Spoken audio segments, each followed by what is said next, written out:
Hey everybody, welcome back. We're going to work today on Mom's car. That's our 2002 Pontiac Grand Am with the 2.2 Ecotec in it. We're going to do the oil change on it. Now the process is going to be the same for all Ecotecs regardless of application. So this video will work every Ecotec on the planet.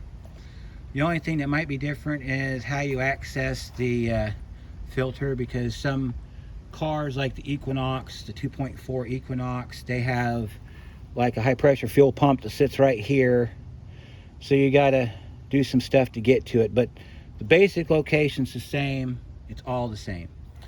We're doing this today because I'm waiting on parts for another job that I'm working on. I'm not filming that one, although I kind of need to, but we're going to be doing a similar job on another vehicle later on. Another thing you need to know is the factory OEM filter for this is a PF457G AC Delco. I'm not putting that in on this oil change because I'll be doing another oil change on this car before I take it to my mom. What I'm going to do instead is we're going to use the Fram filter. And this is why. The Fram filter comes with that O-ring. The GM filter does not. If you want the GM O-ring, you have to buy the kit, which comes with a new cap, the filter, and the O-ring, and I think that's like 15 bucks. So we're doing this on the cheap. We have some donated oil. I'll show you that.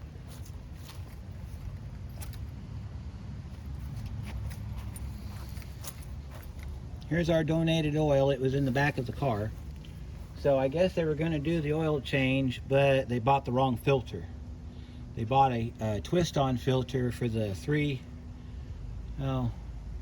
it's the V6 version, the 3100. So I have an extra filter for the shop. Yay me. Anyway, I took the air box cover off because there's a tube that runs around here, and with the tube on you can't see what's going on here.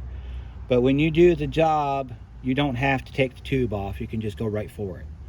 So what you're going to need to do this is a special socket. It's called an oil filter cap socket. This one takes a 32 millimeter. You can buy these individually at the parts store. I've got the 24 and the 32, and the 24 works for Dodge. And you're going to take this and you're going to pop it right here on that cap. Then you've got, we're going to use probably a 6-inch extension, so we're going to sit probably about this high, and we're going to crack that cap loose. And we're doing this first because you want all the oil to drain down into the pan, and there's a little seal on the bottom of the filter that you have to disengage so that you get all the oil out of that compartment down into the oil pan, and then we can break the oil pan bolt loose and drain it out. So I'm going to show you how you do this. Grab your long ratchet and get down under here. Of course, if you want to, you can go above this hose like this. Make sure you switch to on and just kind of give it a gentle pull like that. They should come loose fairly easily. If they don't, then you're going to have to work on it a little harder. I've had a couple of these where they were on there so tight that I was pretty sure the cap would crack, but it didn't. Oil change places, they like to ratchet things on too tight. We have a torque wrench for this job too we're going to use. So you want to get your cap up, get it to where you can spin it by hand. Of course, I done that forever ago. Move this electrical out of here. You want to kind of pick it up a little bit to disengage that bottom O-ring, and then take your drain pan. You take your drain pan, pick your, see how I'm tilting it to one side? That's so I can get it out with as little oil drain as possible, because you don't want to get oil everywhere. Flip that up in this pan. You can see this is what your filter looks like. Pretty nasty. Looks like it's been in there a while. So I'm going to show you how we separate that. So we're going to take that and set that to the side. And then I'm going to grab some gloves, so I will be right back. Okay, I got my gloves on. One thing you also want to do is make sure your cap comes off. Alright, make sure if you got any crap around it like I do, you clean it up real good. Take your cap off. Pull your dipstick. That way you can make sure it drains properly. Alright, so we got our filter in our cap. So to get the filter out, you just grab it and pull. So you're going to grab it like this, and you're just going to pull it straight out like that. Now, if you have brake clean, you can spray it around in here and get this all cleaned out. Since this is a oil change before the big oil change, I'm not going to worry a lot about it.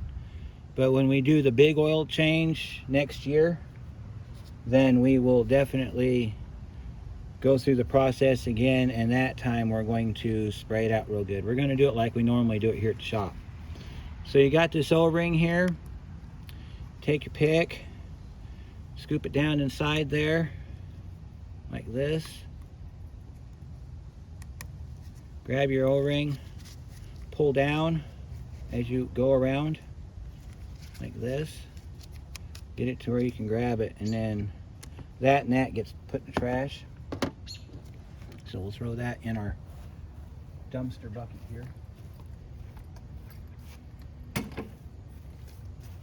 Alright, so anyway, you're going to clean that up.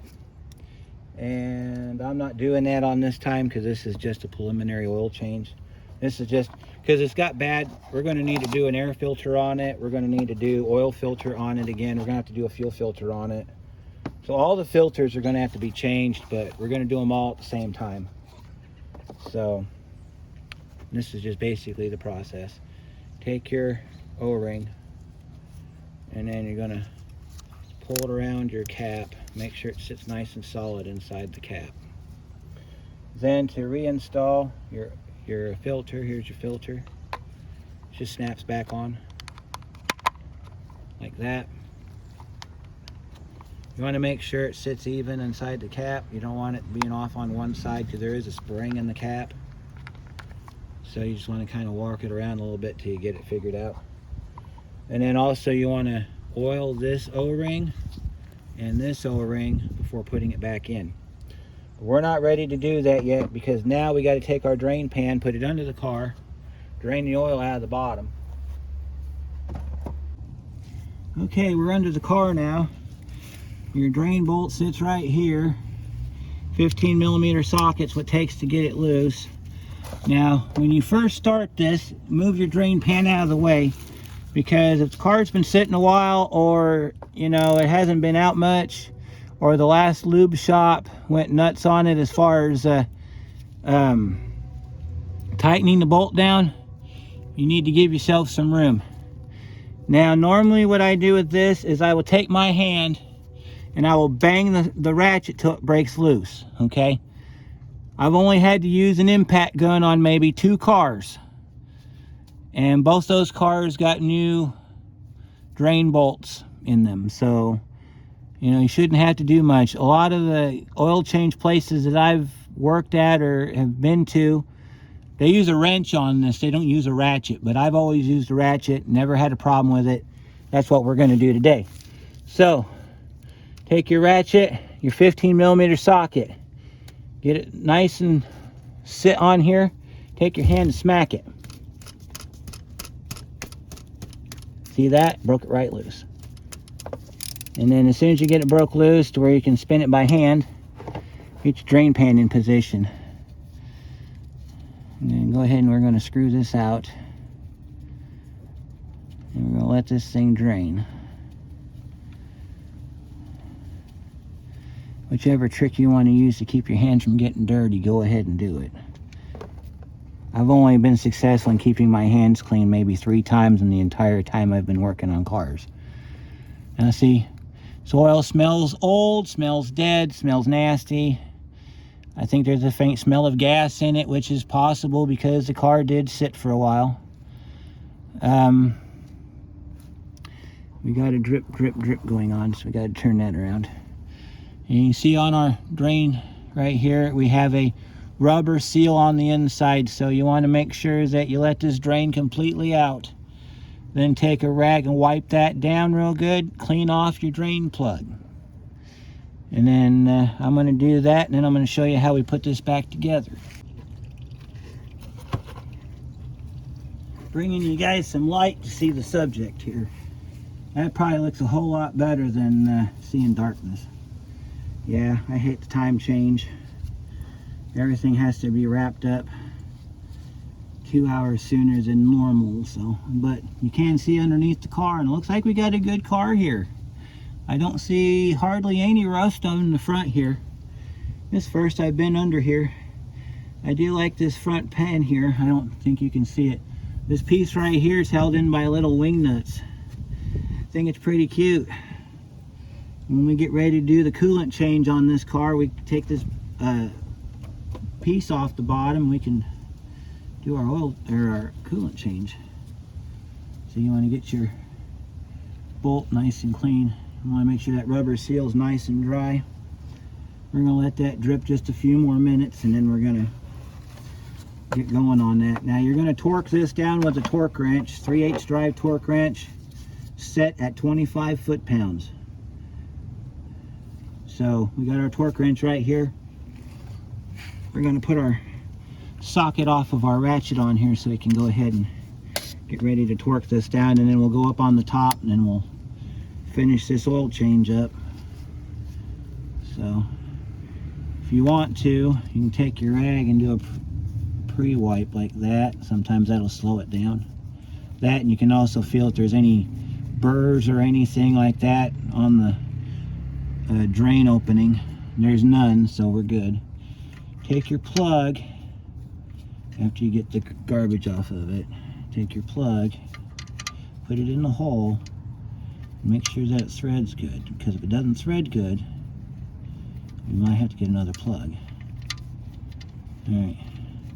Also, if you have the ability to, we're going to do this on the next oil change. We're going to take the camera and we're going to look right on the inside of those threads and make sure that we don't have a helicoil. Helicoil means we got to drop this oil pan down and either drill that hole out one size bigger and put threads in it, or we have to change the pan, because I'm not sending this to New York with a helicoil in it. Alright, so we got our bolt in. Then we're going to take our, we can go ahead and move our oil pan down a little bit so we can get in here. We're going to look at our oil here in a second too. See how bad it looks. Okay, and then we're going to run it till it clicks. Alright, you want to do an extra click on this just to make sure that that don't move. So we did our extra click, we're good to go. We're done under the car. So I'm going to get you back on the pod, get you back up top, and we're going to check out our oil and see what our oil looks like. Alright, so we got our oil out. I'm just going to pan you down so you can zoom in here. Okay, so what you're looking for in your oil, okay, it's flat black, which means it's been in this car a really long time. Not good, but then again, you want to look for stuff like shiny bits. You want to look for little flakes of like something shiny that tells you that you've got some wear on the engine. This oil is just black. It's just old, so there's no damage to the inside of the engine. Of course, if this oil had, you know, this has got about 4 or 5 quarts of oil in it, which is what you should have in your car, 5 quarts of oil for an Ecotec. If this oil was like a lighter color or a brownish color, then I would be concerned, because I would start looking at a possible head gasket problem or a water pump failure. These Ecotecs, they have a timing chain driven water pump, and if the water pump fails, there's a spot inside the timing cover, and the oil, the antifreeze will fall down in there and it'll make this a milky mess. We don't have none of that here. Our engine is healthy, so we're going to go ahead and proceed by putting the filter back in it. So we're going to put our filter back in it, and our filter goes in right there. So I'm going to set our light to where, you know, you can see it a little bit better. So we got a couple O-rings we got to take care of here. We got an oil mess we got to clean up on our car. We're going to torque this cap down too. This cap also gets torqued to 25 foot-pounds. So let's get our donated oil out here. Set our cap right there. This oil is still sealed, so it should be good. I don't know how old it is, but like I said, we're not going to keep it for very long. You want to take your finger, get down inside there, get some oil on your finger like this. You just want to put it around this seal right here. And then you also want to do the seal right here. And the reason you're doing that is so that this doesn't get stuck in the engine. I've had some Dodges, the 3.6 Dodge I think it is, where I had that oil, that nobody oiled up that O-ring. It got stuck, made life really bad. So like we did on the downstairs, on the upstairs, we want to make sure that our cap fits nice and tight, that it doesn't bind up. You can turn it down by hand. Okay, you're only going to be able to turn it until that seal hits the boss, in which case it's going to stop turning and you're going to have to put the socket on it. See, it stopped turning, so you're going to have to put the socket back on it. So this is how you do that. Take your socket and put your socket down on it. We're going to use our ratchet to start with.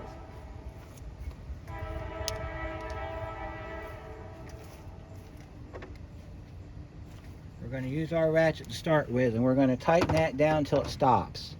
When we can't turn it with the ratchet no more, then we're going to put our torque wrench on it. So crank this down.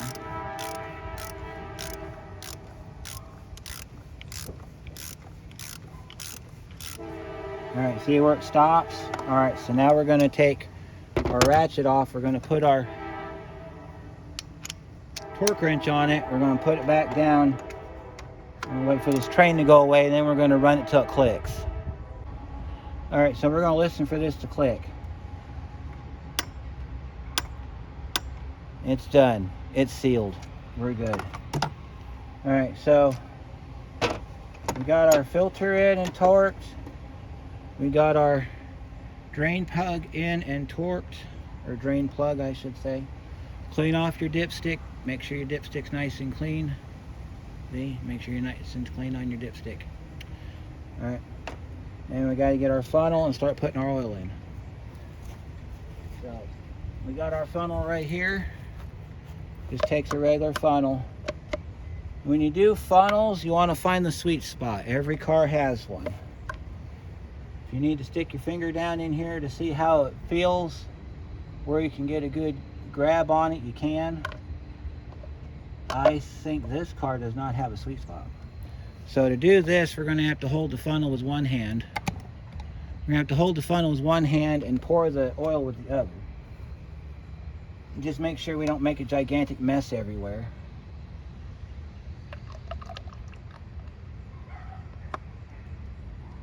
There is a little bit of a notch inside this oil, this valve cover, so if we can get the notch just right, I think we can make this work.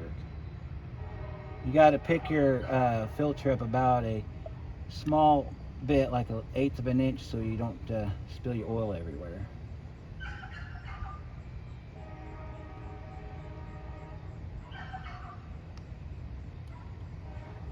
So I'm going to continue to do this.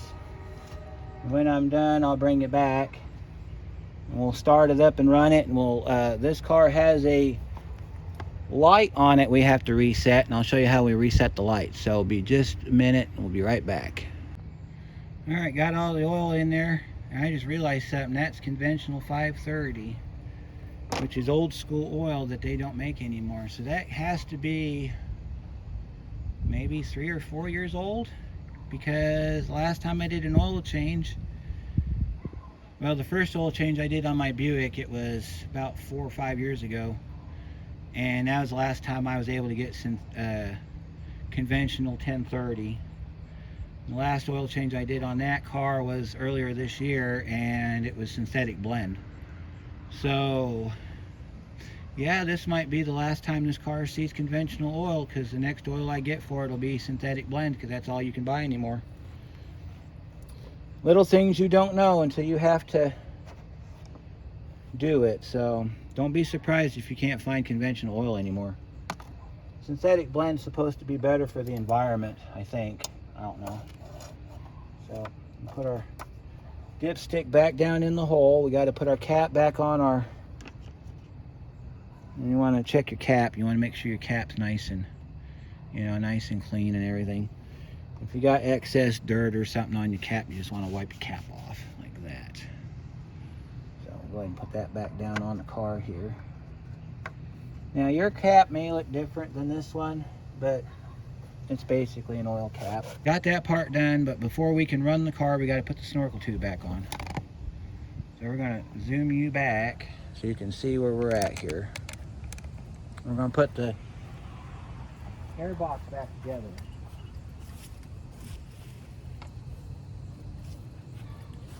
Now if your air box looks like this one here, you've got a screw in the back, you've got a screw on each of the sides, and then you got one on the back, on the front side facing you.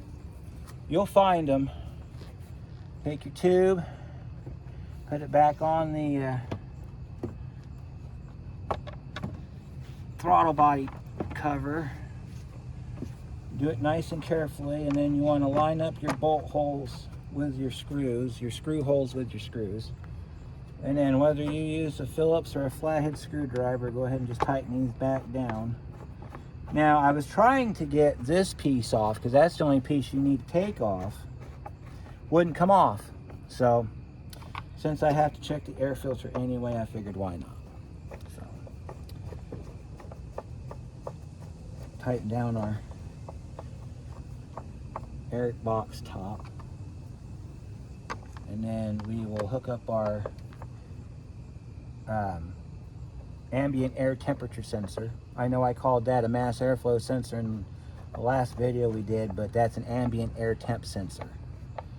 That tells the computer how hot or cold the air is coming into the intake, so that the computer can modify fuel to prevent vapor lock. That's what it's called, vapor lock. That ambient temp sensor tells the computer whether we have hot charged air coming in or cold charged air, so it can modify the amount of fuel to keep from vapor locking. It also prevents fuel freeze in the winter time. It's critical that you have that. We gotta find our plug for that, which is right here. That plug just goes on like this.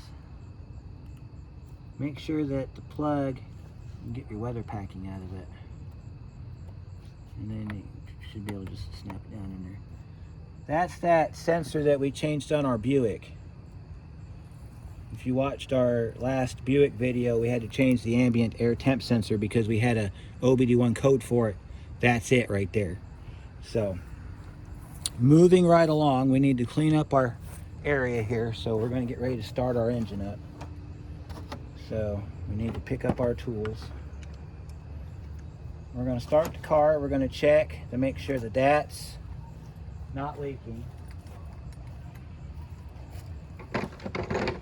We're also going to look underneath and make sure that it's not leaking underneath. And then we're going to reset our fuel, or reset our oil lights. So I'm going to go ahead and start the car.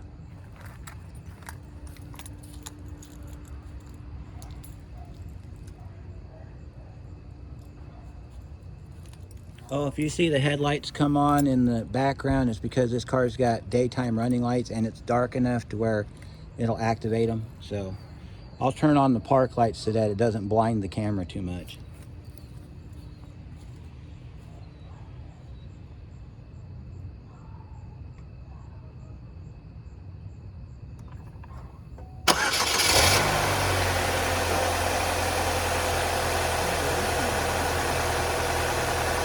Oh, that sounds a lot better than it did.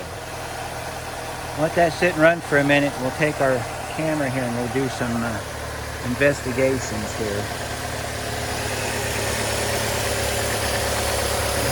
Looks nice and dry to me. All right, let's get underneath the front of our car and see if we have any leaks under there. Yeah, it looks dry to me. Yeah, a little bit right there on the end of that plug, but nothing to be concerned about. Not bad at all. All right, so I'm going to show you something now. We're going to go ahead and shut the car off. We're going to shut the car off, and I'm going to show you, because you have a light in here. It is right here. It says change oil. See that? So I'm going to show you how you make that go away. All right, and then you're going to come over here and you're going to open up this door. Okay? Inside this door is fuse panel A. You see that button that says reset? You're going to push it. Start our car back up. All right. Make sure all of our lights go out. All right, we're going to shut the car off, but we're going to leave the key on.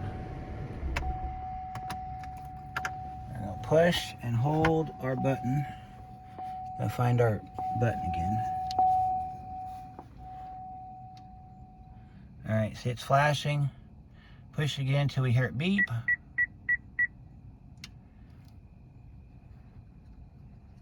And the light goes out. And we'll start our car back up. And we should have all of our lights out. We have all of our lights out, so that's how you do it. And so now I'm going to take it out and drive it a little bit. And don't forget to make an oil change sticker for the top here. And that'll do it for our oil change on our 02 Grand Am. And we'll see you on the next one.